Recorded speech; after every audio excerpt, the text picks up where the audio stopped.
இல்லையா? கோயம்புத்தூர் எருசலேம் என்பது ஒரு நகரம். எல்லாம் சொல்லுங்க, எல்லாரும் சொல்லுங்க, பின்னாடி சொல்லுங்க. 12 காரியம் நான் சொல்ல போறேன். 12 காரியத்தை உங்க மனசுல வைக்கணும். ஏன்னா நம்ம அந்த இடத்துக்கு தான் போக போறோம் இல்லையா? ஒரு இடத்துக்கு போக போறோம்னா அந்த இடத்தை குறிச்சு நமக்கு நல்லா என்ன பண்ணிருக்கணும், தெரிஞ்சிருக்கணும். புதிய எருசலேம் என்பது ஒரு பரிசுத்த நகரம். கவனிங்க, அந்த நகரத்தை கட்டின என்ஜினியர் யாரு? ஆமா, அதையும் வசனத்துல வாசிங்க. எபிரேயர் 11ஆம் அதிகாரம் 10வது வசனம். அந்த நகரத்தை நமக்காக ஏற்படுத்தினவர் யாரு அப்படின்னு சொல்லி நம்ம பார்க்கிறோம். ஏனெனில் தேவன் தாமே கட்டி உண்டாக்கின அஸ்திபாரங்களுள்ள நகரத்திற்கு அவன் காத்திருந்தான். பாருங்க, தேவன் தாமே கட்டி உண்டாக்கின அஸ்திபாரமுள்ள நகரத்துக்காக என்ன பண்ணியிருந்தானா? ஆமா, ஹல்லேலூயா. யார் கட்டினது? தேவன் கட்டினார். எல்லாம் சொல்லுங்க.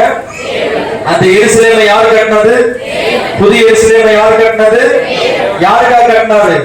நமக்காக தான் கட்டினார். அந்த புதிய எருசலேமை தாமே கட்டினார். நல்ல வேளை கொத்தனார் நம்பல, இல்லைன்னா நான் நம்பி உட்கார்ந்துருக்க பாருங்க. பாத்ரூம் கட்டுறதுக்கு பல மாசமா சபையில 3 கொத்தனார் இருந்து ஒரு பாத்ரூம் என்ன பண்ண முடியல, கட்ட முடியல. அந்த தண்ணி மிதந்துகிட்டு போகுது. அடுத்து நீச்சல் அடிச்சுட்டே போகலாம். அந்த பக்கம் பாத்ரூமுக்கு போகும்போது எவ்வளவு நாள் இந்த வருஷமே முடிய போகுது பாருங்க. அதனாலதான் ஆண்டவர் யாருக்கு காத்திருக்க போது? கொத்தனாருக்கு நான் காத்திருந்தேன், அவ்வளவுதான்ப்பா, நானே கட்டிடுறேன். அவர் என்ன பண்ணிட்டாரு? கட்டிட்டார். தேவன் தாமே கட்டி உண்டாக்கின அந்த நகரம். ஆமென் சொல்லுவோம், ஹல்லேலூயா. அப்ப எவ்வளவு சிறப்பா இருக்கு பாருங்க. அந்த நகரம் மனுஷன் கட்டி இருந்தாலும் அல்ல தேவதூதர்கள் கட்டி இருந்தாலும் ஏதோ குறை இருக்கும். ஆனா தேவன் அந்த நகரத்தை கட்டி இருக்கிறதுனால அதுல எந்த குறையுமே என்ன செய்யாது, இருக்காது. ஆமென் சொல்லுவோம், ஹல்லேலூயா. 16 வசனத்தை வாசிங்க. அதை அல்ல அதிலும் மேன்மை. 15 16 ரெண்டுமே வாசிங்க. தாங்கள் விட்டு வந்த தேசத்தை நினைத்தார்களானால் அதற்கு திரும்பி போக அவர்களுக்கு சமயம் கிடைக்குமே. அதை அல்ல அதிலும் மேன்மையான பரம தேசத்தையே விரும்பினார்கள். ஆமென், ஹல்லேலூயா. நீங்க எந்த தேசத்தை விரும்புறீங்க? இந்தியாவை விரும்புறீங்களா? அமெரிக்கா விரும்புறீங்களா? இங்கிலாந்து விரும்புறீங்களா? எதை விரும்புறீங்க? எந்த தேசத்துல இருந்தாலும் நம்ம நிரந்தரமா இருக்க முடியாது. பாருங்க, இப்ப இருக்கிற நம்மளையே அகதியாக்கலாம் என்ன பண்ணிட்டு இருக்காங்க. சில பேர் திட்டெல்லாம் போட்டு இருக்காங்க. வெளியில செய்திலாம் வருது. இருக்கிறவங்களே என்ன நினைக்கிறாங்க, அகதியாக நினைக்கிறாங்க. இந்த உலகம் அப்படிப்பட்ட உலகம் தான். இருக்கிறதெல்லாம் சுருட்டுவான், இருக்கிறதெல்லாம் சொல்லலாம், என்னென்னோ திட்டமா என்ன பண்ணுது, வந்துவிட்டு தேவ பிள்ளைகளே. ஆனால் நீங்களும் நானும் இந்த பூமியில நிரந்தரமா வாழ போறவங்க கிடையாது. நமக்கு ஒரு பரம தேசம் இருக்கிறது. அதுதான் நம்முடைய சுய தேசம். அந்த இடத்துலதான் நமக்காக புதிய எருசலேமாகிய பரிசுத்த நகரத்தை ஆண்டவர் என்ன பண்ணியிருக்கிறாரு? தேவனே கட்டி இருக்கிறார். அதுதான் மிகப்பெரிய சந்தோஷம். ஆமென் சொல்லுங்களேன், ஹல்லேலூயா, ஹல்லேலூயா. பாருங்க, அதனுடைய அமைப்பு எப்படி இருக்கும், அந்த பரிசுத்த நகரத்துடைய அமைப்பு எப்படி இருக்குன்னு சொல்லி நம்ம 3ஆவதுல பார்க்கலாம். 21ஆம் அதிகாரம், வெளிப்படுத்துற விசேஷம் 21ஆம் அதிகாரம் 16வது வசனம். அந்த நகரம் சதுரமாய் இருந்தது. அதன் அகலமும் நீளமும் சமமாய் இருந்தது. விக்டோரியா சிஸ்டர் எருசலேமுக்கு போயிட்டீங்க இல்லையா? அது நீளமும் அகலமும் எப்படி இருந்துச்சு? சமமாய் இருந்தது. அவன் அந்த கோலினால் நகரத்தை அளந்தான். அது 12,000 ஸ்தாதி அளவாய் இருந்தது. அது நீளமும் அகலமும் உயரமும் சமமாய் இருந்தது.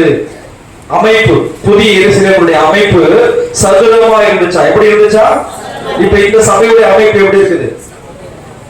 சதுரமா இருக்கு, செவ்வகமா இருக்குது. நீளம் அதிகமா இருக்குது, அகலம் எப்படி இருக்குது? கம்மியா இருக்கு. ஆனா பரலோகத்துல அந்த புதிய எருசலேம் எப்படி இருந்துச்சா? சதுரமா இருந்துச்சு. எப்படி இருந்துச்சு? அகலமும் நீளமும் எப்படி இருந்துச்சு? ஒரே அளவா இருந்துச்சு. கிட்டத்தட்ட 12,000 ஸ்தாதி அளவு என்று சொல்லப்பட்டிருக்கிறது. அப்படின்னா 1500 மைல். எத்தனை மைல்? 1500 மைல். கிலோமீட்டர் கணக்கில் வச்சா 2500 கிலோமீட்டர். எத்தனை கிலோமீட்டர்? அந்த சதுரமானது 2500 கிலோமீட்டர் பரப்புடையதுதான் அந்த புதிய எருசலேம். ஆமென், ஹல்லேலூயா. அப்ப முதலாவது புதிய எருசலேம் என்பது பரிசுத்த நகரம். இரண்டாவது அதை கட்டினவர் தேவன். மூணாவது அதனுடைய அமைப்பு எப்படிப்பட்டது? சதுரமானது. கிட்டத்தட்ட 2500 கிலோமீட்டர் சதுர அமைப்புடையதாய் அந்த புதிய எருசலேம் இருக்கிறது. நான்காவது, அந்த நகரத்துக்கு ஆண்டவர் கோட்டை சுவர்களை என்ன பண்ணியிருக்கிறாரு? எழுப்பி இருக்கிறார். எப்படி நம்ம சபைக்கு வேலி போட்டிருக்கோம்ல, அதே மாதிரி அந்த பரிசுத்த அந்த புதிய எருசலேமுக்கு ஆண்டவர் என்ன பண்ணி வச்சிருக்கிறாரா? கோட்டை மதில் சுவரை எழுப்பி வச்சிருக்கிறார். அது எவ்வளவு பார்க்க போறோம் 21ஆம் அதிகாரத்துல 17, 18. அவன் அந்த மதிலை அளந்தபோது, அவன் அந்த புதிய எருசலேமுக்கு ஆண்டவர் வைத்திருந்த அந்த மதிலை அளந்தபோது அது தூதனுடைய அளவாகிய மனுஷ அளவின்படியே 144 முழமாய் 144 முழமாய் இருந்தது. அதன் மதில் வச்சிரக்கல்லால் கட்டப்பட்டிருந்தது. எதனால கட்டப்பட்டிருந்தது? வச்சிர கல்லால் கட்டப்பட்டிருந்தது. 144 முழம், அதாவது கிட்டத்தட்ட 20 மாடி உயரம். எத்தனை மாடி உயரம்? கவனிங்க, என்ன பாருங்க, எத்தனை மாடி உயரம்? மதில் சுவர்னா தோராயமா எவ்வளவு தூரம் கட்டுவீங்க? சொல்லுங்க, எவ்வளவு மதில் சுவர்னா எவ்வளவு தூரம், எவ்வளவு அளவு கட்டுவீங்க? 4 அடி 6 அடி இல்லையா? பெரிய பெரிய அரண்மனைகள்லாம் பார்த்தீங்கன்னா 8 அடி 10 அடி கூட கட்டியிருப்பாங்க. ஆனா 144 அடி உயரம் மதில்னா அது எவ்வளவு பெருசா இருக்கும் பாருங்க. ஆமென், அல்லேலூயா. அவ்வளவு பெரிய மதில் ஆண்டவர் எதனால கட்டி இருக்கிறாரா? செங்கல்னால கிடையாது, மண்ணுனால கிடையாது, சிமெண்ட்னால கிடையாது, வச்சிர கல்களால் அந்த மதிலை ஆண்டவர் கட்டி இருக்கிறார். அல்லேலூயா. அப்ப வெளியில இருக்கிற மதிலே இவ்வளவு பயங்கரமா இருக்குன்னா உள்ள எப்படி இருக்கும் பாருங்க. அமைப்பு சதுரமா இருக்குது, வெளியில மதில் போட்டிருக்கிறாரு. அந்த மதில் எப்படி இருக்குது? 144 அடி, கிட்டத்தட்ட 20 மாடி உயரத்துல அந்த என்ன இருக்குது? மதில் சுவர் இருக்குது. வச்சிர கல்களால் என்ன பண்ணப்பட்டிருக்குன்னா கட்டப்பட்டிருக்கிறது. அடுத்ததாக அதுக்கு வாசல் இருக்கும். என்ன இருக்கும்? ஆமா, மதில் இருந்தா அதுக்கு என்ன இருக்கும்? உள்ள நுழையத்துக்கு வாசல் இருக்கு. எத்தனை வாசலா ஆண்டவர் அந்த மதிலுக்கு வச்சிருக்கிறாங்க அப்படின்னு பார்க்க போறோம். 21ஆம் அதிகாரம் 13ஆம் வசனம் வாசிங்க. 21, 13. வாசல்களின் அருகே 12 தூதர்கள் இருந்தார்கள். வாசலுடைய அருகே 12 தூதர்கள் இருந்தார்கள். அந்த வாசல்களின் மேல் இஸ்ரவேல் சந்ததியாராகிய 12 கோத்திரத்தாருடைய நாமங்களும் எழுதப்பட்டிருந்தது. 12 கோத்திரத்தாருடைய நாமங்களும் என்ன பண்ணப்பட்டிருந்தது? எழுதப்பட்டிருந்தது. ஆமென், அல்லேலூயா. வாசிங்க அடுத்தது. அந்த நகரத்தினுடைய வாசல் எதால கட்டப்பட்டிருந்தது? நகரத்தின் மதிலுக்கு 12 அஸ்திபார கற்கள் இருந்தன. அவர்கள் மேல் ஆட்டுக்குட்டியானவருடைய 12 அப்போஸ்தலரின் 12 நாமங்கள் பதிந்திருந்தன. ஆமா, நகரத்தினுடைய வாசல்ல அது முத்தால செய்யப்பட்ட அந்த வசனம் எங்க இருக்குது? முத்தினால செய்யப்பட்ட 12 வாசல்களும் வசனம் 21 வாசிங்க. 12 வாசல்களும் 12 முத்துக்களாய் இருந்தன. 12 வாசல் எப்படி இருந்துச்சா? பொதுவா வாசல்னா நம்ம மரத்துல செய்வோம். அப்புறம் கவனிங்க, என்ன பாருங்க, வாசல்ல எதுல செய்வோம்? மரத்துல செய்வோம், இல்ல இரும்புல செய்வோம், இல்ல வெண்கலத்துல செய்வோம். ஆனா ஆண்டவர் எதுல செஞ்சிருக்கிறாரு? முத்துக்களால செஞ்சிருக்கிறார். எதால செஞ்சிருக்கிறாரா? 12 வாசல்களையும் முத்துக்களால செஞ்சு அந்த முத்துக்கள் மேல யாருடைய பெயரை எழுதியிருக்கிறார் தெரியுமா? 12 கோத்திர பிதாக்களுடைய பெயர்களை எழுதி வச்சிருக்கிறார். ஆமென், அல்லேலூயா. நான் சொல்ல அந்த புதிய எருசலேமை உங்க கற்பனையில் என்ன பண்ணிட்டு வரணும்? கோடிட்டு வரணும். அது ஒரு பரிசுத்த நகரம். அது தேவனால கட்டப்பட்டது. அதனுடைய அமைப்பு எப்படி இருக்குது? சதுரமா இருக்குது. அதுக்கு எத்தனை வாசல்? அதுக்கு என்ன இருக்குது? கோட்டை சுவர் இருக்குது. வச்சரைக்கல்லால கட்டப்பட்டிருக்குது. எத்தனை வாசல் இருக்குது அந்த மதில்ல? 12 வாசல்கள் இருக்குது. ஒவ்வொரு வாசல் எதால கட்டப்பட்டிருக்குது? முத்துக்களால கட்டப்பட்டிருக்கிறது. அந்த முத்துக்கள் மேல என்ன எழுதியிருக்குது? 12 கோத்திர பிதாக்கள். யார் அவங்க? ஆமா, பழைய ஏற்பாடுல இருக்காங்க இல்லையா? இஸ்ரவேலுடைய பிள்ளைகள், யாக்கோபுடைய பிள்ளைகள் 12 பேர். அந்த 12 கோத்திர பிதாக்களுடைய பேர் அதுல என்ன பண்ணி வச்சிருக்கார்? ஆண்டவர் எழுதி வச்சிருக்கிறார். ஆமென், அல்லேலூயா. இப்போ அடுத்தது நம்ம என்ன பார்க்க போறோம்னா, அந்த நகரத்தை கட்டுவதற்கு ஆண்டவர் அஸ்திபாரம் போட்டிருக்கார். என்ன போட்டிருக்காரு? எதுக்கும் அஸ்திபாரம் போடணும்னா என்ன பண்ணாது? நிலைக்காது இல்லையா? அதனால எத்தனை அஸ்திபாரம் போட்டார்னா 12 அஸ்திபாரத்தை என்ன பண்ணிருக்கிறாரு? போட்டிருக்கிறார். புதிய எருசலேம் 21ஆம் அதிகாரம் 19ஆம் வசனம் வாசிங்க. நகரத்தின் மதில்களின் அஸ்திபாரங்கள் சகலவித ரத்தினங்களினாலும் அலங்கரிக்கப்பட்டிருந்தன. முதலாம் அஸ்திபாரம் வச்சிரக்கல், இரண்டாவது இந்திரநீலம், மூன்றாவது சந்திரகாந்தம், நான்காவது மரகதம், ஐந்தாவது கோமேதகம், ஆறாவது பதுமராகம், ஏழாவது ஸ்வர்ண ரத்தினம், எட்டாவது படிக பச்சை, ஒன்பதாவது புஷ்பராகம், 10வது வைடூரியம், 11வது சுனீரம், 12வது சுகந்தி இவைகளே. ஆமென். அல்லேலூயா. 12 விதமான ரத்தின கற்களால ஆண்டவர் என்ன போட்டிருக்கிறாரா? சத்தமா சொல்லுங்களேன். அஸ்திபாரம் போட்டிருக்கிறார். இப்ப நம்ம பூமியில எதுல அஸ்திபாரம் போடுறோம்? கல்லு, மண்ணு, ஜல்லி, சிமெண்ட் வச்சு அஸ்திபாரம் போடுறோம். ஆனா பரலோகத்துல புதிய எருசலேம்ல 12 விதமான ரத்தின கற்களை வச்சு ஆண்டவர் என்ன பண்ணியிருக்கிறாரு?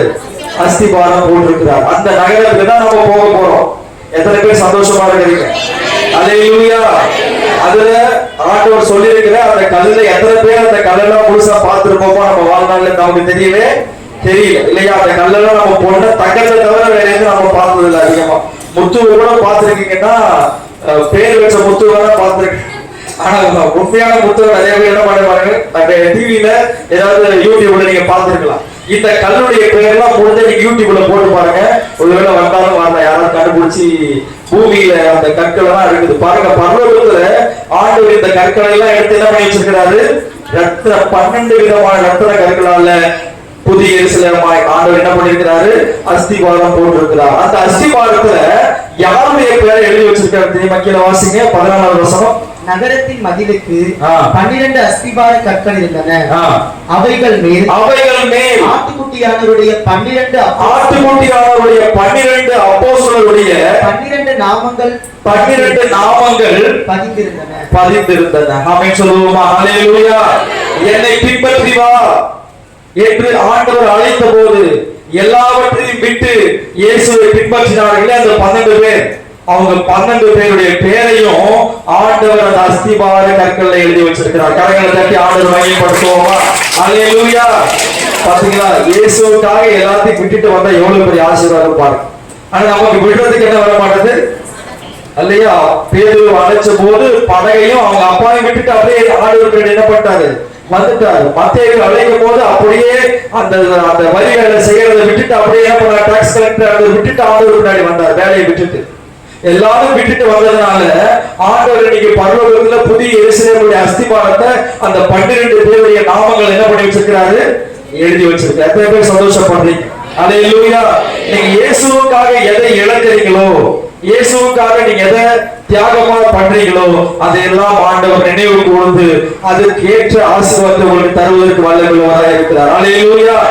கவனிங்க, இப்ப என்னென்ன சொல்லியிருக்கிறோம்? அது பரிசுத்த நகரம், அதை கட்டினவர் தேவன், அது சதுரமான அமைப்பா இருக்குது, அதுக்கு மதில்கள் இருக்குது, அதுக்கு வாசல் 12 வாசல் இருக்குது, அதுக்கு 12 ரத்தின கற்களை வச்சு என்ன பண்ணிருக்கிறாரு?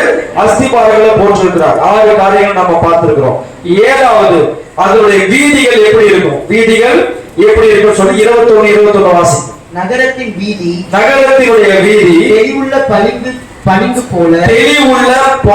போல சுத்த பொன்னாய் இருந்தது. தெளிவுள்ள பளிங்கு போல சுத்த பொன்னாய் இருந்தது. எது? வீதி. வீதிதான் இது. நம்ம ரோடு இருக்கு இல்லையா, வீட்டுக்கு போறதா வீதி. உங்க வீதி எப்படி இருக்கும்? சிமெண்ட்ல இருக்கும், தார்ல இருக்கும், சில சாக்கடையா கூட இருக்கும், இல்லை சில நடக்கவே முடியாத அளவுக்கு வீதி என்ன பண்ணும். நேற்று நாங்க கேரளா ரோடு போனோம். ஆமா, தெரியாம கீழே மிதிச்சிட்டோம்னா சாக்கடைகளை மிதிக்க வேண்டியதா இருக்குது. பார்த்துதான் கீழே பார்த்து என்ன பண்ண வேண்டியதா இருக்குது, போக வேண்டியதா இருக்கு. வீதியெல்லாம் அந்த அளவுக்கு நாடி கிடக்கு. ஆனா பரலோகத்துல புதிய எருசலேமுடைய வீதியில அது எப்படி தெரியுமாகிறது? சுத்த பொன்னாய், பளிங்குக்கு ஒப்பான சுத்த பொன்னா இருக்குது. ஆமென் சொல்லுவோம். அல்லேலூயா. அந்த இடத்துக்கு போக எத்தனை பேர் விரும்புறீங்க? ஆமா, அல்லேலூயா. அந்த இடத்தை பார்க்க எத்தனை பேர் விரும்புறீங்க? ஆமென், அல்லேலூயா. பாருங்க, இப்போ புதிய எருசலேம் இதெல்லாம் நம்ம இன்னைக்கு படிச்சுக்கிட்டு இருக்கிறோம். ஆண்டவர் எழுதி கொடுத்த வார்த்தை யோவான் மூலமா வெளிப்படுத்துறதை நீங்க நம்ம பார்த்துட்டு இருக்கிறோம். ஒரு நாள் நாம என்ன பண்ண போறோம்? இதெல்லாம் விசுவாசித்ததை நம்ம போய் பார்க்க போறோம். அங்கதான் போய் வாழ போறோம். புதிய எருசலேம்ல என்ன பண்ண போறோம்? நம்ம இருக்க போறோம். அல்லேலூயா. அடுத்தது பாருங்க, வெளிப்படுத்தல் 22:2 வாசிங்க.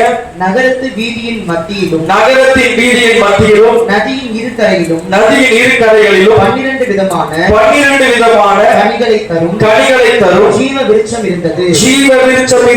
அது மாதந்தோறும் கனியை தன் கனியை கொடுக்கும். அந்த விருட்சத்தின் இலைகள் அந்த விருட்சத்தின் இலைகள் ஜனங்கள் ஆரோக்கியம் அடைவதற்கு ஏதுவானவைகள். அப்போ அங்க என்ன இருக்குது? மரங்களும் இருக்குது. என்ன இருக்குது?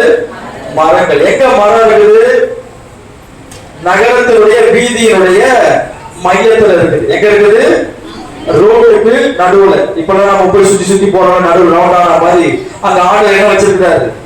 மரத்தை வச்சிருக்கிறாரு. அந்த மரத்துல 12 விதமான பழங்கள் வருதான். எத்தனை விதமான பழங்கள்? ஒரு மரத்துல எத்தனை வகையான பழம் வரும்? ஒரு மரத்துல ஒரு விதமான பழம் தான் வரும். ஆனா இந்த மரத்துல மட்டும் 12 விதமான பழங்கள் வரும். எத்தனை விதமான பழங்கள்? என்னென்ன பழங்கள் தெரியல. ஆனா அது ஜீவ விருட்சம். என்ன விருட்சம்? ஆமா, அது மாதந்தோறும் கனி கொடுக்குமா? என்ன செய்யுமா? ஆமா, கவனிங்க. ஆண்டவர் அங்க நமக்கு போய் பசிலாம் இருக்காது. பசினால பறிச்சுலாம் சாப்பிட மாட்டோம். ஆசைக்காக பறிச்சு சாப்பிட வேண்டியதான். என்ன பண்ண வேண்டியதுதான்? ஆமா, நம்ம சாப்பிடணும்னு நினைச்சோம்னா என்ன பண்ணிக்க வேண்டியதுதான்?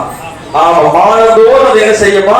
கனி கொடுக்கும். ஆமா, பசிலாம் இருக்காது. பசிக்காக பறிச்சு சாப்பிட்டா அதெல்லாம் பத்தாது இல்லையா? ஆண்டவர் என்ன பண்ணிருக்கிறாரு? நமக்கு மாதந்தோறும் கனி கொடுக்கும்படியாக ஜீவ விருட்சமாக அந்த 12 விதமான கனிகளை கொடுக்கக்கூடிய மரத்தை நாங்கள் வீதியினுடைய மத்தியிலையும் அந்த நதியின் ஓரத்தில் என்ன பண்ணிருக்கிறாரு? நட்டு வச்சிருக்கிறார். ஆமென், ஹல்லேலூயா. ஓரளவு கற்பனை பண்ணிக்கிட்டீங்களா? புதிய ஏசுல எப்படி இருக்கும்னு கற்பனை வந்திருக்குதா இல்லையா? அடுத்தது என்ன பார்க்க போறது? அவங்க முக்கியமான ஒரு நம்பர் இருக்குது. முக்கியமான ஒரு நம்பர். இங்க எப்படி நமக்கு போன் நம்பர் இருக்குதோ அங்க ஒரு முக்கியமான நம்பர். அது என்ன நம்பர் சொல்லுங்க பாப்போம். இது வரைக்கும் படிச்சதுல நீங்க சொல்லிருக்கலாம், சொல்லலாம். Very good. என்ன நம்பர்? 12, 12. நீங்க பாத்தீங்கன்னா அதுல 12 வாசல்கள், 12 தூதர்கள், 12 கோத்திர பிதாக்கள், 12 அப்போஸ்தலருடைய நாமங்கள், 12 முத்துக்கள், 12 அஸ்திபாரங்கள், 12 இரத்தர கற்கள், 12 விதமான ஜீவ விருட்சத்தின் கனிகள். அப்ப பாருங்க, மதில் சுவரை கூட பாத்தீங்கன்னா 144 இருக்கு. அப்ப 140 12 144. அப்ப எல்லாமே எதுலதான் இருக்குது? முக்கியமான நம்பர் எதுதான்? 12. ஆமென். அடுத்தது பாருங்க, அது வெளிப்படுத்தின விசேஷத்துல புதிய எருசலேமை குறித்து சொல்லப்படுறாங்க. என்ன இல்ல என்பது சொல்லி இருக்குது. 21ஆம் அதிகாரம் 23ஆம் வசனம் வாசி. நகரத்துக்கு வெளிச்சம் கொடுக்க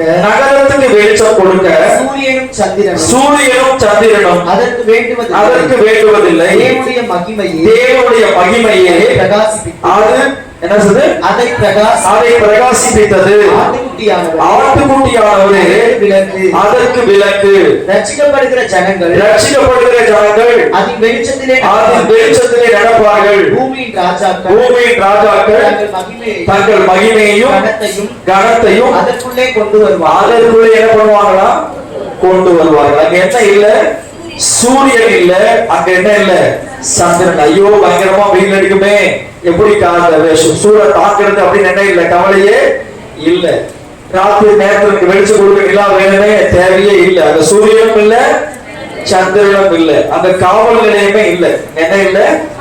போலீஸ் ஸ்டேஷன் இல்ல. ஏன்னா திருடனே கேட்க பண்ண மாட்டான், இருக்க மாட்டான். திருடன்லாம் பல்லூரில் வர முடியாது இல்லையா? புதிய எருசலேமுக்குள்ள திருடன் கிடையாது. அங்க மருத்துவமனை கிடையாது. என்ன கிடையாது? ஹாஸ்பிட்டல் கிடையாது. ஏன்னா அங்க வியாதி இல்ல. அங்க கல்லறை தோட்டம் இல்ல. ஏன்? அங்க மரணமே இல்ல. அங்க வங்கி பேங்கே இல்ல. ஏன்னா அங்க கடனே இல்ல. ஆமென், ஹல்லேலூயா. இதெல்லாம் அங்க இல்ல. என்னதான் இருக்குது? அங்க என்ன இருக்குது? அந்த இடத்துல சந்தோஷமோ சமாதானமோ எப்பொழுதும் தேவனை துதிக்கிற ஆராதிக்கிற பிள்ளைகளா நம்ம என்ன பண்ணிட்டு இருப்போம்?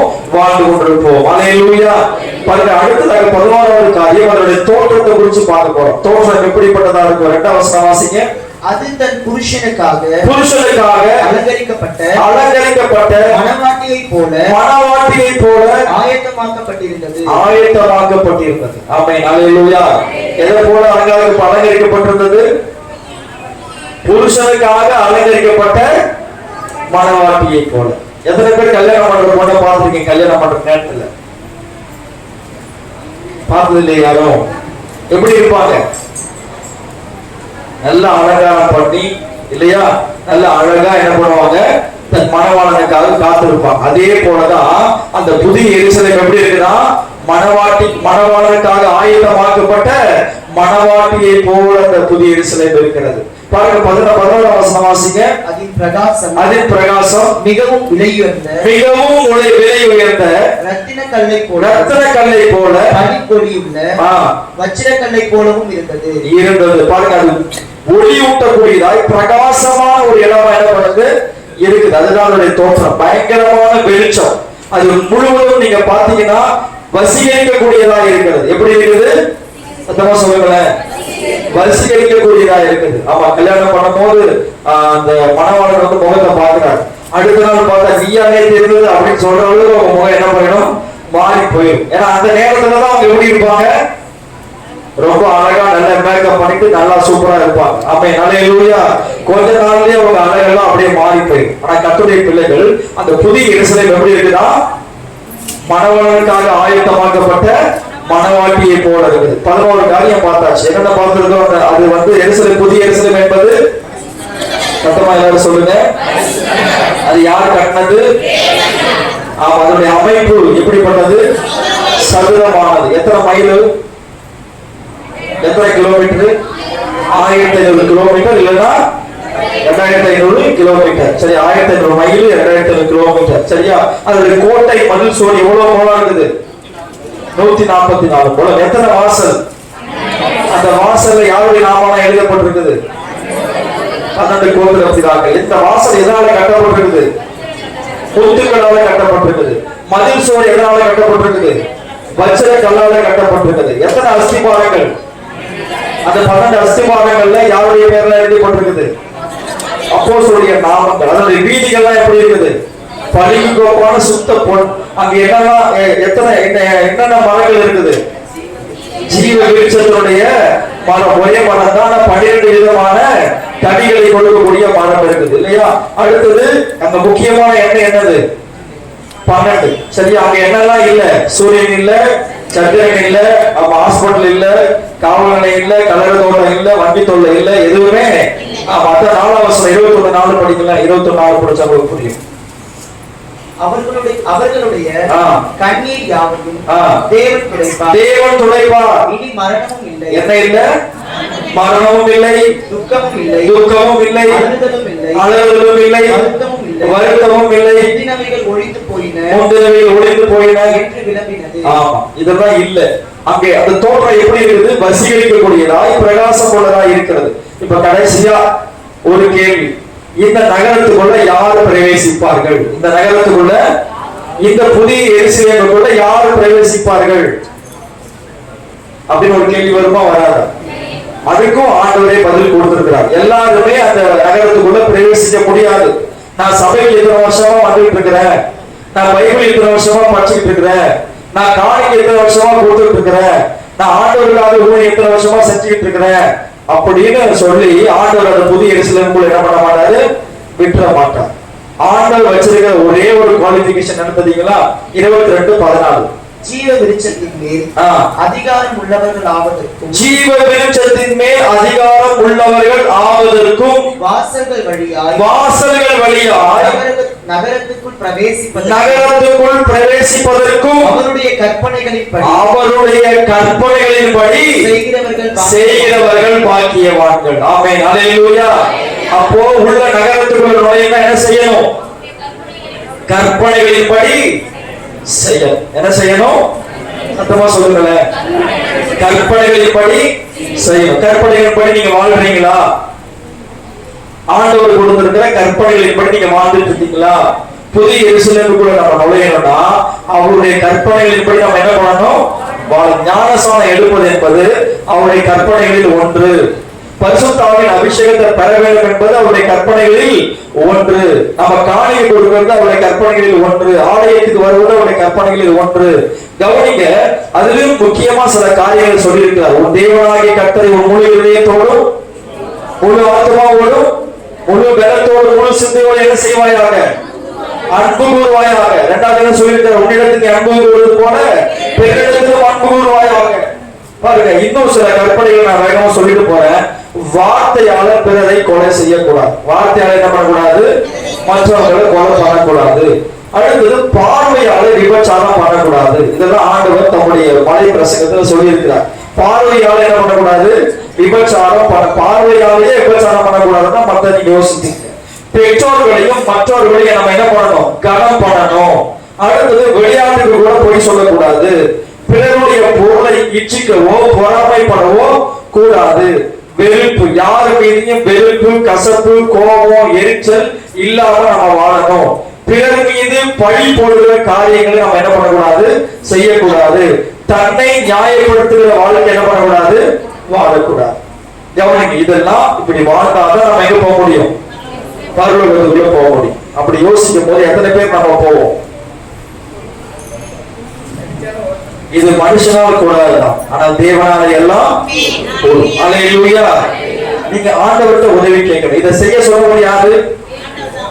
அப்போ செய்ய பலன் கொடுக்கிறோம் யாருதான்? அவர்கிட்ட கேட்கணும், ஆண்டவரே அந்த புதிய எருசலேமை எனக்காக கட்டியிருக்கீங்க, அந்த எருசலேமுக்குள்ள நான் வரணும்னு நினைக்கிறேன். நான் மட்டும் இல்ல, என் பிள்ளைகள், என் பேர பிள்ளைகள், என் சொந்த பந்தங்கள் எல்லாருமே அந்த புதிய எருசலேமுக்குள்ள என்ன பண்ணணும்? வரணும். அதுக்கு நீங்க தான் என்ன பண்ணணும்? எனக்கு உதவி செய்ய. அப்படி நீங்க கேட்டு பாருங்க, ஆண்டவர் இயேசு உங்களுக்கு நிச்சயமாய் உதவி செய்வார். அல்லேலூயா. இதுவரைக்கும் நீங்க இயேசுவுக்கு உங்க வாழ்க்கையை நீங்க கொடுக்காம இருந்தீங்கன்னா இன்றைக்கு உங்க வாழ்க்கை இயேசுவுக்கு திறந்து கொடுங்க.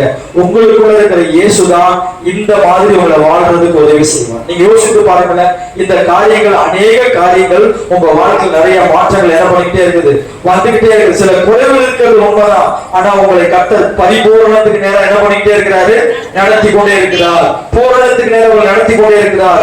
முடிவிலே தம்முடைய மகிமையிலே அந்த புதிய எருசலேமில் நம்ம கர்த்தர் கொண்டு போய் சேர்ப்பார். எத்தனை பேர் ஆசையோட வாங்கிக்கிறீங்க? ஒரு பாடலை நம்ம பாடுவோமா? எல்லாரும் எழுந்து நின்று பாடலை பாடி நம்ம பாடலுடைய கருத்துல நம்ம ஒப்பு கொடுத்து சொல்லிக்க போறோம். பரம எருசலேமே பரலோகம் விட்டிறங்குதே, அழகாக மணவாட்டியா அழகாக சொல்லி தீருதே. சந்தோஷமா பாடுவோமா? பரலோகம் விட்டிறங்குதே,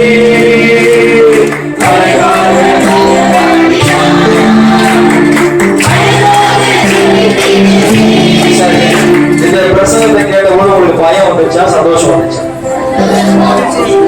பயம் வந்துச்சா? சந்தோஷம் வந்துச்சா?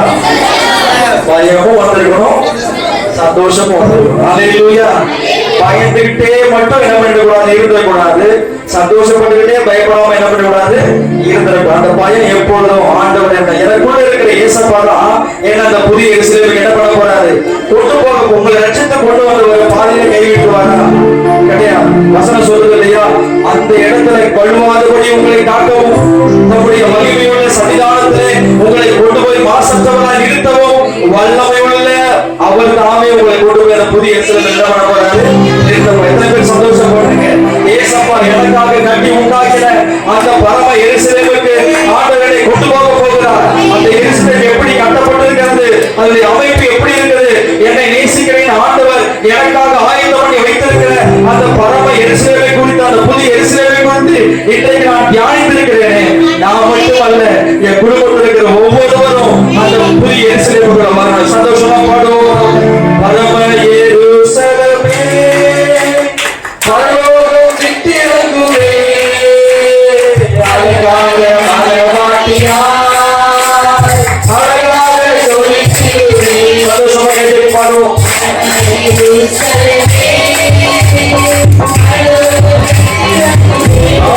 Hallelujah.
பரலோகத்துல நமக்காக ஆயத்தம் பண்ணப்பட்டிருக்கிற அந்த பரிசுத்த நகரம், அந்த புதிய எருசலேமை குறித்து இன்னைக்கு நம்ம படிச்சிருக்கிறோம், பார்த்திருக்கிறோம். சோதரர், இன்னைக்கு ஆண்டவர் அந்த வார்த்தையின் மூலமா நம்ம கூட பேசியிருக்கிறார். ஸ்தோத்திரம். அதுதான் நம்ம நித்தியமாய் வாழ போகிற ஒரு இடம். அந்த இடத்துக்கு நம்ம போகணும்னா எப்படி இருக்கணும் அப்படின்னு ஆண்டவர் சொல்லியிருக்கிறார். அவருடைய கற்பனைகள் இப்படி செய்கிறவர்களா இருக்கும். வேற ஒண்ணுமே ஆண்டவர் அவர்கிட்ட எதிர்பார்க்கல.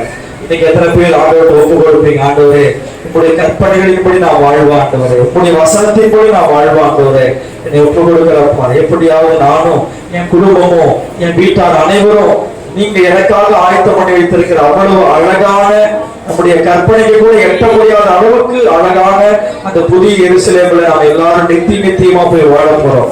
அந்த நித்தியமான அந்த புதிய எருசலேம்ல நாங்க பிரவேசிக்கணும் ஆண்டவரே சொல்லி எல்லாரும் ஒப்பு கொடுத்து ஜெபம் பண்ணுவீங்களா? எல்லாரும் ஜெபிக்கும் போது இப்ப பாஸ்டர் உங்களுக்கு அழைச்சு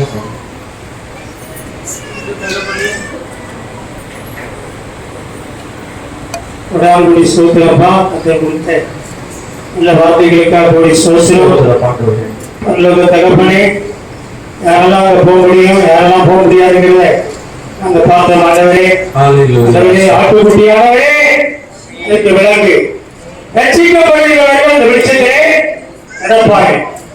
இந்த ரட்சிக்க வரைக்கும் நீங்க காத்துக்கொள்ளப்பா.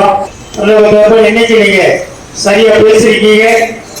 சோதர ராஜா நித்திய ராஜ்யத்தை பற்றி, பரலோக ராஜ்யத்தை பற்றி ஒவ்வொரு நாளும் அதுவே நாங்கள் யோசிக்க, சிந்திக்க, அதை அதன்படி வாழ இந்த திருக்கரிசன வசனங்களை வாசிக்கிறவர்களும் கேட்கிறவர்களும் கை கொள்கிறவர்களும் பாக்கியவர்களும் சொல்லப்படுவா. கோடி சோதர ராஜா, கோடி சோதரம் அதுவே சோதரப்பா. கத்துடைய வாய் வேதத்தின்படி அதுவே நடக்க உத்தம மார்க்கத்தால் பாக்கியவான்கள், அவரை முழு இருதயத்தோடும் தேடுகிறவர்கள் பாக்கியவர்கள் சொல்லப்படுகிறப்பா. அந்த தகப்பனே, ஒரு வசனத்தினுடைய வார்த்தைப்படி வாழ்ந்து நித்தியத்துக்குள்ளாக, பரவ தேசத்துக்குள்ளாக, இஸ்ரேலுக்குள்ளாக, சபையாக, குடும்பமாக நாங்கள் எல்லாரும் கடந்து வர கர்த்தர் உதவி செய்வாராக, கிரக பாராட்டுவாராக, கிருபை பாராட்டுவாராக. கொடுத்த நல்ல வார்த்தைகளுக்காக கோடி சோதராக இயேசுவின் நாமத்தில் கேட்கிறோம் ஜீவன் உள்ள நல்ல பிதாவே. ஆமென். சொல்லுவோம். முழுவதுமே பரிசுத்த நாமத்தை சொல்லி ஆத்துமாவே கர்த்தரை ஸ்தோத்திரி. என்று மறவாதே. ஆமென், ஆமென். நம்முடைய